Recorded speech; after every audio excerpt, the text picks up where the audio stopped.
So hey guys, welcome back to SWS higher math series. And आज हम cover करेंगे vectors class 12 की fast revision. And देखो यार, ये वीडियो बहुत इंपॉर्टेंट है यार। देखो, इस वीडियो में मैं आपके इस पूरे चैप्टर के सारे कॉन्सेप्ट क्लियर करवा दूंगा विद एग्जांपल्स। बट देखो यार, इस चैप्टर की कंप्लीट रिवीजन के लिए आपको दो चीजें करनी है। वो है यार, इस वीडियो को सबसे पहले तो पूरी वीडियो आप देख लो, सारे कॉन्सेप्ट आप समझ लो विद एग्जाम्पल। एंड इस वीडियो को देखने के आधे घंटे बाद आपको सेकंड चीज करनी है, वो है आपको अपनी एनसीईआरटी की बुक खोलनी है एंड उसमें से आपको वेक्टर्स के चैप्टर के क्वेश्चंस की प्रैक्टिस करनी है। अभी क्यों जरूरी है? बिकॉज देखो यार, आप ये वीडियो देख लोगे, आपके कॉन्सेप्ट बिल्ड हो जाएंगे, लेकिन उन कॉन्सेप्ट्स को पक्का करने के लिए आपको क्वेश्चन की प्रैक्टिस करना बहुत जरूरी है। तो जब आप क्वेश्चन की प्रैक्टिस कर लोगे तो उसके बाद ये चैप्टर आपका कंप्लीट रिवाइज हो जाएगा। देखो यार, अब चलते हैं हमारी वीडियो की तरफ। देखो यार, उससे पहले अगर आपने मेरे चैनल सक्सेस विद संस्कार को सब्सक्राइब नहीं किया है और बेल आइकन को प्रेस नहीं किया है, अभी कर लो, बिकॉज जो भी मैं वीडियो अपलोड करूंगा सबसे पहले आपको नोटिफिकेशन मिल जाएगी। तो अब हम चलते हैं हमारी वीडियो की तरफ। देखो यार, सबसे पहले हम बात कर लेते हैं कि वेक्टर होता क्या है। देखो यार, दो तरीके की क्वांटिटीज होती हैं। एक होती है आपकी स्केलर क्वांटिटी और एक आपकी होती है वेक्टर क्वांटिटी, ठीक है ना। देखो, स्केलर वो होती है जिसमें खाली आपको मैग्नीट्यूड पता हो, ठीक है ना। फॉर एग्जाम्पल, आप जानते हो स्पीड क्या होती है। स्पीड अगर आप देख रहे हो कि आपकी गाड़ी कितनी स्पीड चल रही है, आपकी चल रही है 100 किलोमीटर पर आवर की स्पीड से, इसमें कोई आपको डायरेक्शन तो पता नहीं है। एक आपका डिस्टेंस कि मेरे घर से मेरे ऑफिस का डिस्टेंस है 25 किलोमीटर। तो अब आपको ये नहीं पता कि कौन सी आपकी डायरेक्शन है, आपको खाली मैग्नीट्यूड पता है कि इतने किलोमीटर पर आवर की स्पीड है और इतना किलोमीटर डिस्टेंस है। तो जब आपके कोई भी क्वांटिटी में अगर डायरेक्शन नहीं है ना, तो वो आपकी होती है स्केलर क्वांटिटी। अब वेक्टर क्या होती है? वेक्टर में जिसमें आपको मैग्नीट्यूड के साथ साथ आपकी डायरेक्शन भी होती है।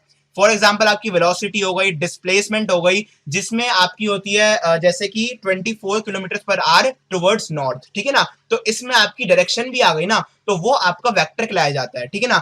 अब देखो, बात करते हैं कि वेक्टर का फॉर्म कौन सी होती है, स्टैंडर्ड फॉर्म क्या होती है। तो इसमें देखो, ए वेक्टर को हम डिनोट करते हैं थ्रू दिस एरो। तो ए वेक्टर को हम स्टैंडर्ड फॉर्म में कहते हैं एक्स आई प्लस वाई जे प्लस जेड के, ठीक है ना। तो ये हमारी स्टैंडर्ड फॉर्म है। अब यहाँ पे एक्स वाई जेड की जगह रिप्लेस हो जाते हैं आपके नंबर्स या प्रॉपर जो आपके वेक्टर फॉर्म में आ जाते हैं, ठीक है ना।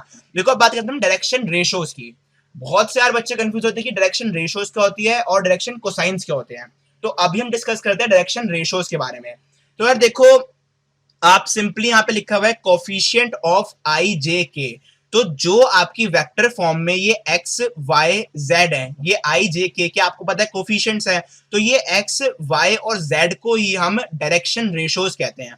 तो सिंपली अगर आपको कोई वेक्टर दिया हुआ है आई प्लस 2j प्लस 3k, तो उसमें 1 2 3 आपके डायरेक्शन रेशोज कहलाए जाएंगे। बहुत सिंपल है, कोफिशिएंट्स जो हमारे आई जे के होते हैं उन्हीं को हम डायरेक्शन रेशोज कहते हैं। तो अगर आपको क्वेश्चन आया कि आपको ये बताओ कि 2i plus 3j plus 4k में आपके डायरेक्शन रेशोज क्या हैं, तो 2 3 और 4 आपके डायरेक्शन रेशोज कहलाए जाएंगे। बहुत सिंपल है। अब देखो, नेक्स्ट जाती है, वो है मैग्नीट्यूड क्या होता है। देखो, मैग्नीट्यूड कुछ भी नहीं होता है। जब आप किसी वेक्टर को, अब देख सकते हैं यहाँ पे वेक्टर्स में आपके कोफिशिएंट्स हैं। अब आप अगर कोफिशिएंट्स के स्क्वायर को प्लस करके उसका स्क्वायर रूट निकाल लो ना, तो वो ही उसका मैग्नीट्यूड कहलाया जाता है। देखो, यहाँ पे ए वेक्टर को मैग्नीट्यूड को हम ऐसे डिनोट करते हैं, एंड यहाँ पे मैं लिख दिया रूट में x square plus y square plus z square. तो बस आपको अगर किसी वेक्टर का मैग्नीट्यूड निकालना है, तो आपको सिंपली उस वेक्टर के कोफिशिएंट्स का स्क्वायर करके प्लस करके उसका स्क्वायर रूट निकाल लो, एंड वो आपका मैग्नीट्यूड कहलाया जाएगा। बहुत सिंपल है। देखो, यहाँ पे लिखा हुआ है root x square plus y square plus z square. अब अगर आपको कोई वो दिया हुआ वेक्टर जिसमें आपका हो गया 1i plus 2j plus 3k, तो उसमें आपका रूट में आपका जो मैग्नीट्यूड होगा वो होगा root 1 square plus 2 square plus 3 square. तो जो आपकी एक फिगर आएगी वो आपका होगा मैग्नीट्यूड। हो गया क्लियर? अब देखो, हम बात करते हैं यूनिट वेक्टर क्या होता है। Vector with magnitude 1। तो अगर आप किसी वेक्टर का मैग्नीट्यूड निकाल रहे हो एंड उसका मैग्नीट्यूड 1 आ रहा है, तो दैट मींस कि वो आपका वेक्टर है, वो एक यूनिट वेक्टर है। अब देखो, आप कहोगे यार, क्या हर एक वेक्टर को हम यूनिट बना सकते हैं? बिल्कुल बना सकते हो आप। अगर आपको कोई वेक्टर दिया हुआ है एंड आपको कहा गया कि भाई आप इस वेक्टर को यूनिट वेक्टर में कन्वर्ट करो, बहुत सिंपल है। इसको हम ए और यहाँ पे कैप से डिनोट करते हैं। एंड देखो, इसका बहुत सिंपल है। आपको किसी वेक्टर का भी अगर आपको निकालना है उसका यूनिट वेक्टर, तो सिंपली आप उस वेक्टर को उसके जो आपके कह सकते हैं मैग्नीट्यूड से डिवाइड कर दो सिंपली। फॉर एग्जांपल, देखो यहाँ पे फॉर्मूला आपका A cap equals to A vector upon में मैग्नीट्यूड ऑफ ए वेक्टर। अब देखो, एग्जांपल के तौर पे यहाँ पे मैंने एक वेक्टर लिया हुआ है आई प्लस 2j प्लस 3k। अब आपको भाई इसको हम यूनिट वेक्टर में कन्वर्ट कैसे करें, बहुत सिंपल फॉर्मूला है हमारा, देखो यहाँ पे लिखा हुआ है ए वेक्टर अपॉन में मैग्नीट्यूड ऑफ ए वेक्टर। तो आप सिंपली पहले मैग्नीट्यूड निकाल लो इसका। मैग्नीट्यूड में देखो यहाँ पे हमने रूट में लिख दिया 1 का स्क्वायर 1 प्लस 2 का स्क्वायर 4 प्लस 3 का स्क्वायर 9, सिंपली प्लस के यहाँ पे आ गया हमारा रूट में 14। अब बस देखो आपको यूनिट वेक्टर में कन्वर्ट करने के लिए आपको अपने ये पूरे वेक्टर को डिवाइड कर देना है रूट 14 से। तो यहाँ पे हमारा यूनिट वेक्टर होगा 1 अपॉन में रूट 14 आई प्लस 2 अपॉन में रूट 14 जे प्लस 3 अपॉन में रूट 14 के। तो अब ये जो आपका वेक्टर है ये आपका वेक्टर कहलाया जाएगा यूनिट वेक्टर, क्योंकि जब आप अब इसका मैग्नीट्यूड निकालोगे तो इसका मैग्नीट्यूड अब आपका आएगा 1। दैट मींस ये वेक्टर आपका कन्वर्ट हो चुका है यूनिट वेक्टर में। बहुत सिंपल है। सिंपली आप अगर देखो आपको कहा जाए कि अगर 4 यूनिट वेक्टर निकालो, जैसे यहाँ पे देखो यहाँ पे लिखा हुआ होगा कोई भी अगर आपका क्वेश्चन है जिसमें लिखा हुआ है 4 इंटू यूनिट वेक्टर निकालना है हमें एक पर्टिकुलर वेक्टर का, तो सिंपली पहले आप उस वेक्टर को मैग्नीट्यूड वेक्टर में कन्वर्ट मतलब सॉरी यूनिट वेक्टर में कन्वर्ट कर दो एंड फिर उसको 4 से मल्टीप्लाई कर दो पूरे वेक्टर को, हो गया आपका यूनिट वेक्टर में 4 मल्टीप्लाई। बहुत सिंपल है, बस यूनिट वेक्टर में आपको उसके वेक्टर को डिवाइड करना है उसके मैग्नीट्यूड वेक्टर से। बहुत सिंपल है। अब देख लेते हैं हम नेक्स्ट चीज क्या है। नेक्स्ट है हमारे देखो अगर आपको 2 पॉइंट्स दिए हुए हैं तो आप उन 2 पॉइंट से वेक्टर कैसे बना सकते हो। फॉर एग्जाम्पल यहाँ पे 2 पॉइंट दिए हुए हैं ए और एक दिया हुआ आपको बी। ए के जो पॉइंट्स है हमारे वो है 2 3 4 और बी के हमारे 5 6 7। तो अब आपको अगर पूछा गया कि भाई हमारे को बताओ कि ए बी वेक्टर क्या होगा, बहुत सिंपल है। ए बी वेक्टर में आपकी डायरेक्शन मैटर करती है, वेक्टर है तो आपकी डायरेक्शन हमेशा मैटर करेगी। तो ए बी में हमारी जो डायरेक्शन जा रही है वो ए टुवर्ड्स बी जा रही है। तो अब देखो सिंपली अगर हमको ए बी वेक्टर निकालना है तो हमको 5 माइनस 2 आई प्लस 6 माइनस 3 जे प्लस 7 माइनस 4 के। तो सिंपली आपको बी में से माइनस करने हैं ए के मतलब पॉइंट्स एंड उससे आपको आई जे के निकल जाएंगे। तो यहाँ पे देखो लिखा हुआ है 5 माइनस 2 आई प्लस 6 माइनस 3 जे प्लस 7 माइनस 4 के। तो जो आपका ए बी वेक्टर आया वो आपका आया 3 आई प्लस 3 जे प्लस 3 के। अब अगर आपको बोला गया कि भाई आप बी ए वेक्टर निकालो तो आपको सिंपली क्या करना है, आपको 2 माइनस 5 3 माइनस 6 4 माइनस 7 आई जे के, ठीक है ना।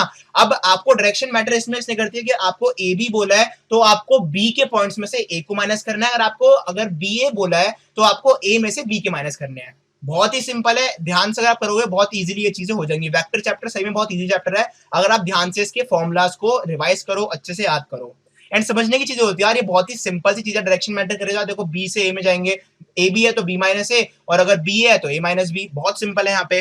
अब देखो बात करते हैं सेक्शन फॉर्मूला। देखो आप सब जानते हैं सेक्शन फॉर्मूला क्या होता है, बहुत ही क्वेश्चन आपने करे हुए होंगे इस फॉर्मूला से। तो अब वेक्टर में इसका क्या यूज होता है, देखो अगर आपको यहाँ पे दिया हुआ सेक्शन फॉर्मूला में कि ए से बी दी हुई है और आपको रेशियो दी हुई है m/n में, ठीक है ना। तो अब आपको बोला गया कि भाई हमको सी वेक्टर निकालना है। बहुत सिंपल है, देखो यहाँ पे हमको दिया हुआ है ए वेक्टर, हमको यहाँ पे दिया हुआ है बी वेक्टर, यहाँ पे m/n में रेशियो है और हमें निकालना है यहाँ पे सी वेक्टर। तो इसमें आपका सेक्शन फॉर्मूला लगेगा एंड सेक्शन फॉर्मूला आप जब सब जानते हो कि ये आपका हो जाएगा m b plus n a upon में एम प्लस एन। ये ए और बी वेक्टर है आपके।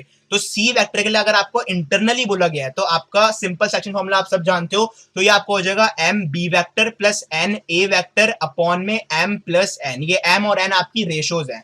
ये आपकी k/1 भी आप ले सकते हो, अगर आपको कोई प्रॉपर क्वेश्चन डिमांड कर रहा है तो उसके अकॉर्डिंग भी आप k की वैल्यू निकाल के अपनी रेशियो निकाल सकते हो। ये आप पे डिपेंड है, क्वेश्चन पे भी डिपेंड है। बट ये आपका जनरल जो फॉर्मूला आपका ये लगेगा कि m b vector plus n a vector upon में एम प्लस एन। ये आपका इंटरनली के लिए, बट अगर आपको एक्सटर्नली बोला गया तो आप में बस ये माइनस लग जाएगा, प्लस की जगह m b vector minus n a vector upon में एम माइनस एन। सिंपली इससे आपके सेक्शन फॉर्मूले के थ्रू आपकी वेक्टर वैल्यू आ जाएगी, आपका जो सी वेक्टर है वो निकल जाएगा। अब हम बात करते हैं प्रोजेक्शन का। देखो प्रोजेक्शन के भी बहुत इंपॉर्टेंट क्वेश्चंस होते हैं, बहुत ही सिंपल क्वेश्चन होते हैं। आपको अगर बोला गया projection vector of A vector on b vector की हमारे को निकालनी है ए वेक्टर की प्रोजेक्शन बी वेक्टर में, तो इसका बहुत ही सिंपल फॉर्मूला है, वो है ए वेक्टर इनटू में बी का यूनिट वेक्टर। यूनिट वेक्टर का आपको सबको फॉर्मूला पता है कि बी वेक्टर अपॉन में मैग्नीट्यूड ऑफ बी वेक्टर हो जाएगा। तो सिंपली आपका फॉर्मूला हो जाएगा ए वेक्टर इनटू में बी वेक्टर अपॉन में मैग्नीट्यूड ऑफ बी वेक्टर। तो इसके थ्रू आप अपने किसी भी क्वेश्चन में प्रोजेक्शन निकाल सकते हो। देखो एग्जांपल तौर पे यहाँ पे दिया हुआ है कि हमको ए वेक्टर दिया हुआ है ये वाला i plus 2j plus 4k on b vector 4i plus 2k। तो हमारे को ए वेक्टर की प्रोजेक्शन निकालनी है बी वेक्टर पे। सिंपली ये फॉर्मूला लगाओ, ए वेक्टर हमारा ये हो जाएगा i plus 2j plus 4k into में हमने मैग्नीट्यूड निकाल लिया, यहाँ पे हो जाएगा रूट में 16 प्लस 4 रूट 20। रूट 20 को लिख सकते हैं 2 रूट 5। तो सिंपली यहाँ पे लिख दिया हमने 4 अपॉन में 2 रूट 5 आई प्लस 2 अपॉन में 2 रूट 5 के।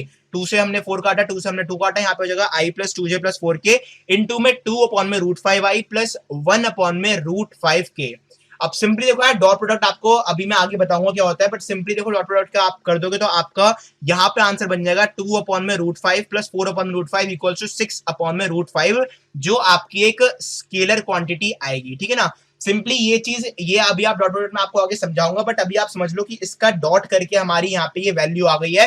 तो ये हमारी वैल्यू आ गई है projection vector of A vector on b vector. ठीक है ना, अब हम बात करते हैं नेक्स्ट चीज की, जो है हमारी addition and subtraction of vectors. देखो अब अगर हम बात करें कि यहाँ पे अगर दिया हुआ है ए vector equals to 2i plus 3j plus 4k and B vector में आपको दिया हुआ है 7i plus 2j plus 3k, तो अब हम देख लेते हैं कि यहाँ पे एडिशन और सब्ट्रैक्शन होता कैसे वेक्टर्स में। बहुत सिंपल है, अगर हम करेंगे ए वेक्टर प्लस बी वेक्टर तो simply 2 plus 7 9i, 3 plus 2 5j plus 4 plus 3 7k, तो आपको जो 9i plus 5j plus 7k।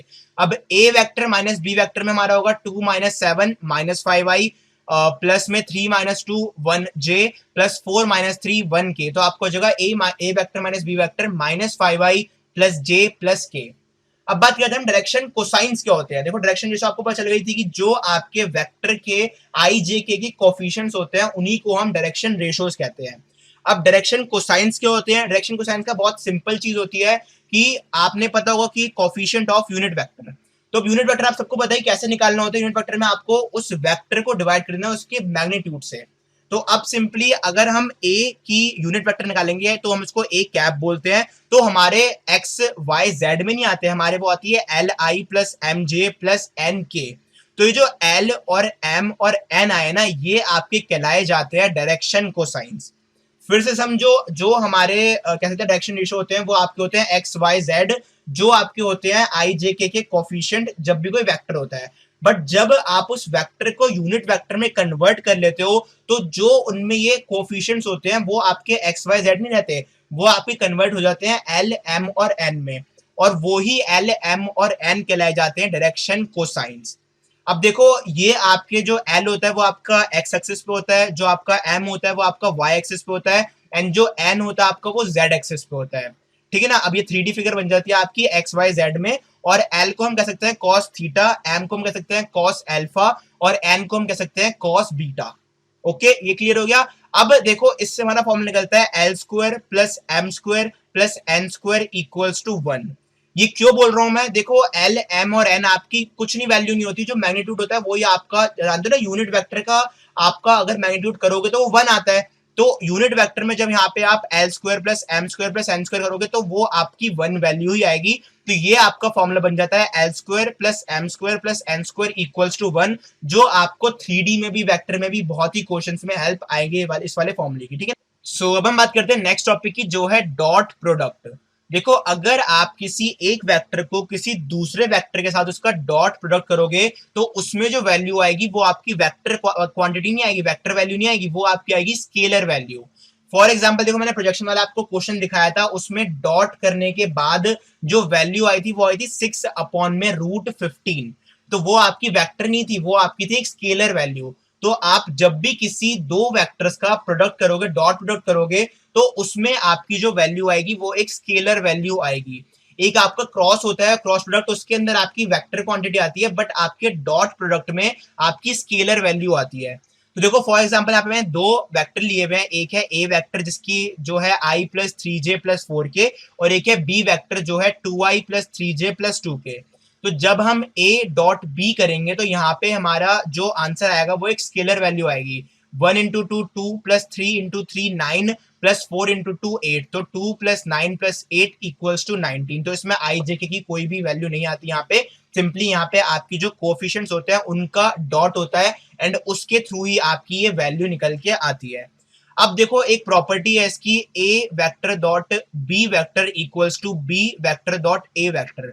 अब ये क्यों है एप्लीकेबल? देखो अगर आप 1 इंटू 2 करोगे तब भी 2 आएगा, और या फिर 2 इंटू 1 करोगे तब भी 2 ही आएगा। तो 2 into 1 2 plus 3 into 3 9 plus 4 into 2 8, वही प्लस करके आपकी 19 ही आएगी। तो इसलिए या तो अगर a vector dot B vector कहो या फिर बी वेक्टर डॉट ए वेक्टर कहो, दोनों की वैल्यू आपकी सेम ही आएगी।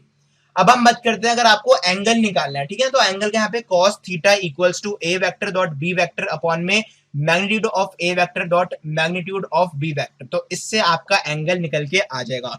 ये फॉर्मूला बहुत ही ज्यादा इंपॉर्टेंट है बिकॉज ये आपके काफी ज्यादा क्वेश्चन में हो जाएगा। आपको काफी क्वेश्चन में पूछेंगे कि जी यहाँ से आपको एंगल दिया हुआ होगा, आपको वेक्टर्स दिए हुए होंगे तो आपको उसके अकॉर्डिंगली मैग्नीट्यूड निकालना पड़ेगा, या फिर आपको एंगल दिए हुआ होगा एंड उसके अकॉर्डिंगली आपको और डिफरेंट वैल्यूज निकालनी पड़ेंगी। तो उसके लिए आपका देखो ये वैल्यू, ये फॉर्मूला समझना बहुत जरूरी है। तो इसलिए देखो आपका जो फॉर्मूला है वो है cos थीटा, जो आपका एंगल होता है, एंड उस एंगल का फॉर्मूला आपका होता है ए vector dot B vector upon में magnitude of A vector into magnitude of B vector. अब देखो सेकंड चीज आती है वो है if A vector perpendicular to B vector. देखो परपेंडिकुलर होते तो आपका 90 डिग्री का एंगल बनता है, तो अब cos 90 आप सब जानते हो जीरो होता है, तो a डॉट बी में आपकी हो जाएगा जीरो। तो अगर आपको दो वेक्टर दिए हुए कि वो परपेंडिकुलर है तो आपका उन दोनों का डॉट प्रोडक्ट आपका जीरो होगा। और अगर देखो अगर आप दो वेक्टर का डॉट प्रोडक्ट करोगे तो उसका जो आपका दो सेम वेक्टर्स का अगर डॉट प्रोडक्ट आप करोगे तो वो आपको होगा मैग्नीट्यूड ऑफ दैट वेक्टर का स्क्वायर। जैसे यहाँ पे ए वेक्टर इनटू में ए वेक्टर करेंगे हम, ए वेक्टर डॉट ए वेक्टर, तो आपका आएगा ए वेक्टर की मैग्नीट्यूड का स्क्वायर आंसर। ये हो गया। अब हम चलते हैं नेक्स्ट टॉपिक पे जो है क्रॉस प्रोडक्ट। तो अभी आपने सीखा कि डॉट प्रोडक्ट क्या होता है, अब हम देख रहे हैं कि क्रॉस प्रोडक्ट क्या होता है। तो अब देखो यहाँ पे अगर जब आप किसी एक वेक्टर का दूसरे वेक्टर के साथ क्रॉस करोगे तो उसमें आपकी एक वेक्टर क्वांटिटी आएगी, एक वेक्टर वैल्यू आएगी। जैसे इस वाले में आपकी यहाँ पे स्केलर आ रही थी ए डॉट में, तो यहाँ पे आपकी क्रॉस के अंदर आएगी वेक्टर क्वांटिटी। जैसे एग्जांपल के तौर पे यहाँ पे मैंने दो लिए हुए, एक है आपका a vector i plus three j plus four k, वही वाला एग्जांपल है, और बी वेक्टर है two i plus three j plus two k. तो अब यहाँ पे आपको क्रॉस निकालने के लिए आपको डिटर्मिनेंट्स का पता होना चाहिए। आप सब जानते हो डिटर्मिनेंट्स की वैल्यू आपको सबको आती है, तो यहाँ पे क्या करना है, आपको तीन वो लेना है, 3/3 की आपको लेनी है यहाँ पे, और यहाँ पे आपको हो जाएगा आई जे के 134 232।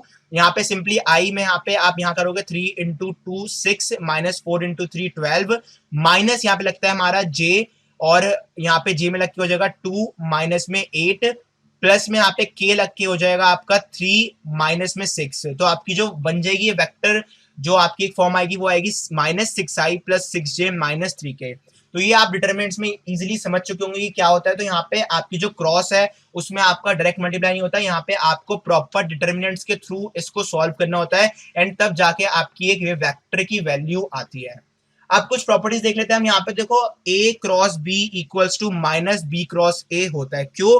बिकॉज आप जानते हो डिटर्मिनेंट्स में अगर हम कोई भी यहाँ पे इसको अगर आप कॉलम्स को रोज को चेंज करते हो तो वहां पे आपका माइनस आ जाता है बाहर। तो इसलिए अगर आप a क्रॉस b को b क्रॉस a कर दोगे तो आपको यहाँ पे माइनस साइन लगाना पड़ेगा। अब देखो जैसे इसमें आपका था cos थीटा एंगल के लिए, तो यहाँ पे आपके लिए एंगल के लिए होता है क्रॉस के लिए साइन थीटा। अब साइन थीटा का आपका फॉर्मूला हो जाएगा ए क्रॉस बी का मैग्नीट्यूड अपॉन में magnitude of a into magnitude of b. ठीक है ना। तो अब सिंपली आप इसके थ्रू अपने साइन थीटा निकाल सकते हो। अब इससे भी आपके वैसे क्वेश्चन बनेंगे कि आपको एंगल दे देंगे तो आपको ए क्रॉस बी निकालना है, आपको ए क्रॉस बी दे देंगे तो आपको एंगल निकालना है। तो सिंपली आपको वही चीज करके इस फॉर्मूला का यूज करके अपने क्वेश्चन को सॉल्व करना है। अब हम बात करते हैं, देखो अगर हमारे को दिया हुआ हो कि ए वेक्टर है वो बी वेक्टर के पैरेलल है तो उसका जो क्रॉस होगा ए क्रॉस बी वो आपका जीरो हो जाएगा।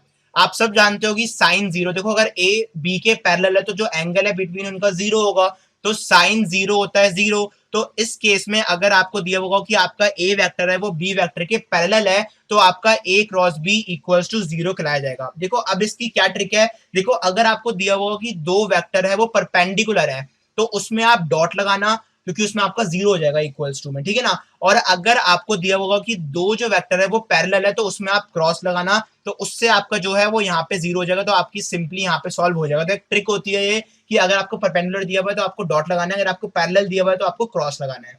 देखो अब देख लेते हैं यहाँ पे, देखो इसी क्रॉस से आपके दो एरिया निकल जाएंगे, एक आपका पैरेललोग्राम का और एक आपका निकल जाएगा ट्राइंगल का। एरिया ऑफ पैरेललोग्राम का यहाँ पे होता है ए क्रॉस बी का मैग्नीट्यूड, ठीक है ना। तो अगर आपको दो एडजेसेंट साइड्स दी हुई हैं ए वेक्टर बी वेक्टर, तो आप उनका क्रॉस करके उसका मैग्नीट्यूड निकाल दो तो वो ही आपका एरिया ऑफ पैरेललोग्राम बन जाएगा। अब देख लेते हैं नेक्स्ट चीज है वो है एरिया ऑफ ट्राइंगल। देखो आप सब जानते हो पैरेललोग्राम का हाफ ही होता है ट्राइंगल, तो सिंपली अगर आप इसका ए क्रॉस बी का मैग्नीट्यूड निकाल के उसको हाफ से मल्टीप्लाई कर दोगे तो आपका एरिया ऑफ ट्राइंगल निकल जाएगा। अब जैसा देखो, आप तो जानते हो कि दो सेम वेक्टर का डॉट करने पे हमारा मैग्नीट्यूड ऑफ उस वेक्टर का स्क्वायर आता है। तो इसमें अगर आप दो सिमिलर वेक्टर्स का क्रॉस करोगे तो उसमें आपका 0 हो जाएगा। अब ये क्यों होगा? देखो, अगर यहाँ पे हम देखें, यहाँ पे डिटर्मिनेंट में अगर दो जो है कॉलम्स हैं वो अगर आइडेंटिकल हो जाते हैं तो उसमें जो आपका वैल्यू निकल के आती है वो आपकी 0 आती है। तो सिमिलरली यही बात है कि अगर आप दो सिमिलर वेक्टर्स का क्रॉस करोगे तो वैल्यू आपकी 0 आएगी। So guys, that's it for this video. I hope ये वीडियो आपको यूजफुल लगी हो। तो देखो, शेयर करो अपने सारे फ्रेंड्स के साथ, ऑल्सो वीडियो को लाइक करो, ऑल्सो मेरे चैनल को सब्सक्राइब करो। मिलते हैं वीडियो में, पहले goodbye and have a nice day.